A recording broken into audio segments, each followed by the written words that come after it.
बिस्मिल्लाहिर्रहमानिर्रहीम। अस्सलाम वालेकुम। उम्मीद है कि तमाम दोस्त खैरियत से होंगे। आज मैं आपको नाज़्म सुनाता हूँ। नाज़्म होगी मुसद्दस तरजीह बंद। मुसद्दस तरजीह बंद वो होती है जिसमें हर बंद का तीसरा शेर हूबहू दोहराया जाए। तो मुसद्दस का जो मुसद्दस नाज़्म का जो उन्वान है ना, वो है रोटी की आस है पाक सरज़मीन पर। ये नाज़्म मैंने उन लोगों के हालात पर लिखे जो कि गुरबा हैं हमारे मुल्क के, और उनको दो वक्त की रोटी भी बड़ी मुश्किल से मिलती है।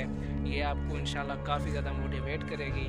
ये जो है ना, इस नाज़्म का पार्ट 1 है, पार्ट 2 भी आएगा।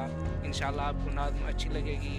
पार्ट 2 2 पार्ट मैंने इसलिए बनाए क्योंकि इस तरह वीडियो जो है ना वो लंबी हो जाएगी, इसलिए मैंने इसको आधा आधा कर दिया है। तो आपको इंशाल्लाह ये भी नाज़्म जो है ना बहुत अच्छी लगेगी। तो अभी तक अगर आपने हमारे चैनल को सब्सक्राइब नहीं किया या आप नए हैं तो प्लीज़ चैनल को सब्सक्राइब कर दें और बेल के बटन को दबाकर ऑल पर क्लिक कर दें, ताकि हमारे आने वाली वीडियो की नोटिफिकेशन आपको मिलती रहे।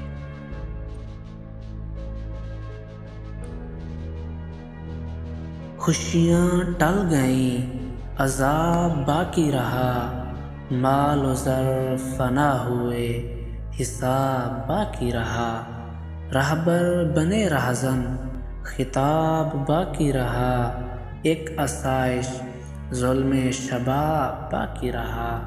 खौफ व हिरास है पाक सरज़मीन पर, रोटी की आस है पाक सरज़मीन पर। शब रोज़ रहज़नों के डेरे रहते हैं, उम्रा के गुरबा पे पहरे रहते हैं।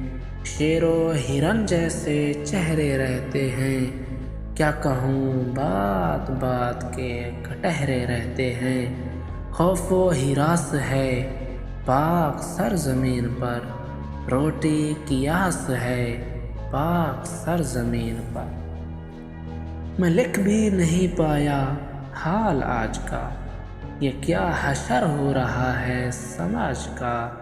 निकला था जोड़ने जोड़ न मिला मिजाज का, मोहब्बतें न रही है हंगामा अनाज का। खौफ व हिरास है पाक सरज़मीन पर, रोटी की आस है पाक सरज़मीन पर। कब्ज़े नफ्स पर तो आन की आन नहीं, निकाह ही क्या हो पल्ले कुछ आन नहीं। लड़के की छत नहीं, लड़की का सामान नहीं, बड़ी मुश्किल हैं शर्तें अहद मेहरबान नहीं। खौफ व हिरास है पाक सरज़मीन पर, रोटी की आस है पाक सरज़मीन पर।